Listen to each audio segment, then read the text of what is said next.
Hello, my name is Nick Davis. I'm a realtor with RE/MAX Premier Group, and I live and work here in the Tampa Bay area.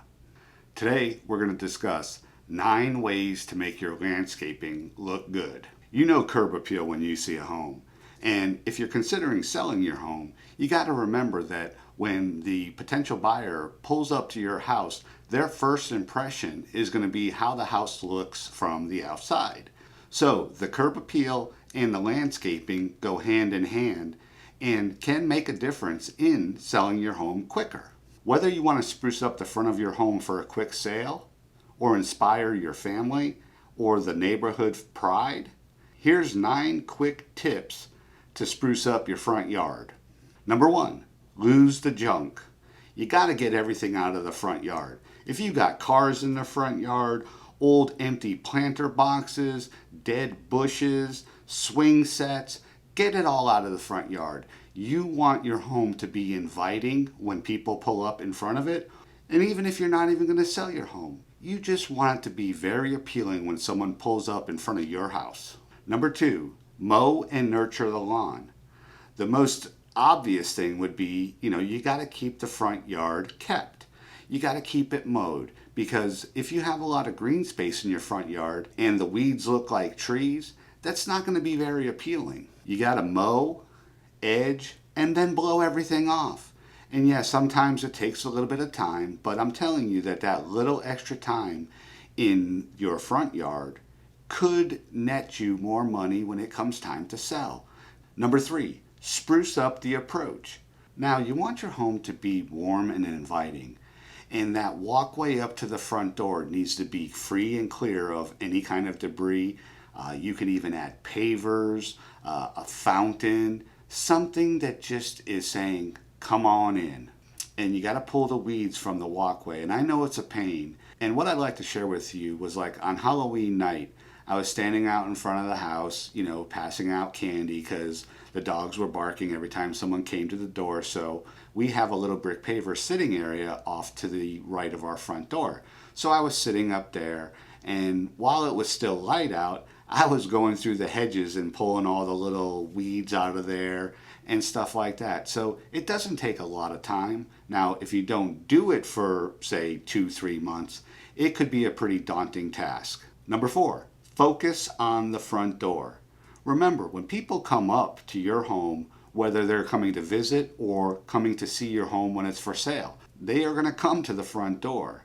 And if it's all dingy and dirty and fingerprints all over the place and just looks like it's a mess, that's not going to set a good tone for how they feel about the house.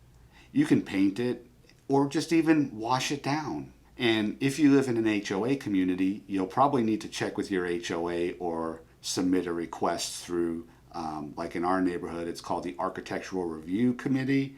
And you would just submit the paperwork and get permission, because you don't want to be in violation of your deed restrictions or your covenants. The door's hardware makes a big difference. That old fake brass gold is kind of out of date. So sprucing it up, for say $100, $150, getting a new handle and lock set goes a long way. And just having a nice welcome mat in the front door is the final touch.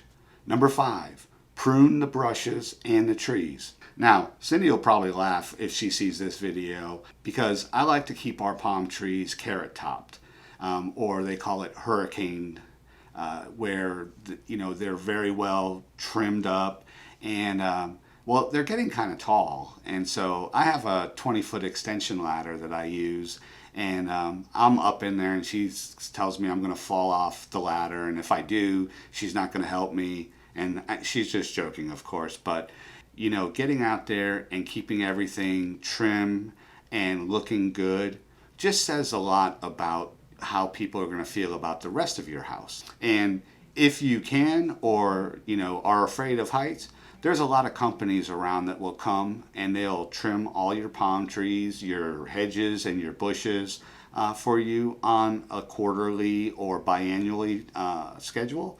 So you can look into that as well. Number 6, plant flowers and shrubs. If you have a lot of open, sparse space, adding a little bit of color is going to go a long way. Your foundation is like one of the least attractive things. So Having shrubs around the front of your house will hide that foundation. Number 7, add interesting details. Something that people are going to remember. You can add a touch of elegance with, say, like a shiny new house number over your front door, a stylish porch light, or even a brilliant door knocker. We actually have a sign on our front door. It's off to the right, and it says, "Friends welcome, family by appointment only." And it's kind of just a joke, and we thought it was pretty cute. And when people come to our house, they always come in with a big old smile on their face and tell us, "We love your sign." So it's just something that people are going to remember. If you have enough space, you could put a bird bath or a water fountain, something off to the side. You don't want it to detract from the front door, just accenting the entryway. Number 8, wash the house. And there's companies that will come by and they will pressure wash your home for you.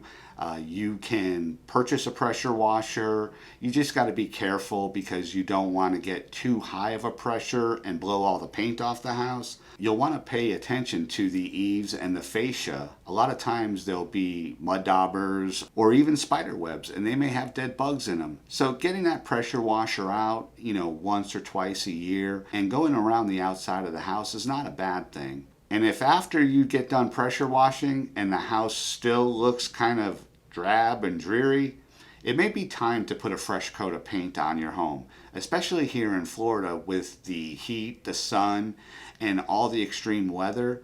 Your home takes a beating and the paint takes even more of a beating. Number 9, don't forget the garage door. Now here in the Tampa Bay area, a lot of the homes, the garage, and especially if you have a 3 or 4 car garage, could take up a good chunk of the front of your home. And so just totally neglecting it and letting it look unkempt is going to take away from the curb appeal. And this could just be a fresh coat of paint, or worst case, you may have to replace the garage door. The last home we owned was in Tampa before we moved into Land O'Lakes. And Cindy always talked about replacing the garage door and putting windows across the front. And the funniest thing is the people who bought our home replaced the garage door and they put the windows in. And it just totally changed how the front of the house looked. There's so many things you can do with the garage door that will totally enhance how your house looks from the street. Well, there you have it.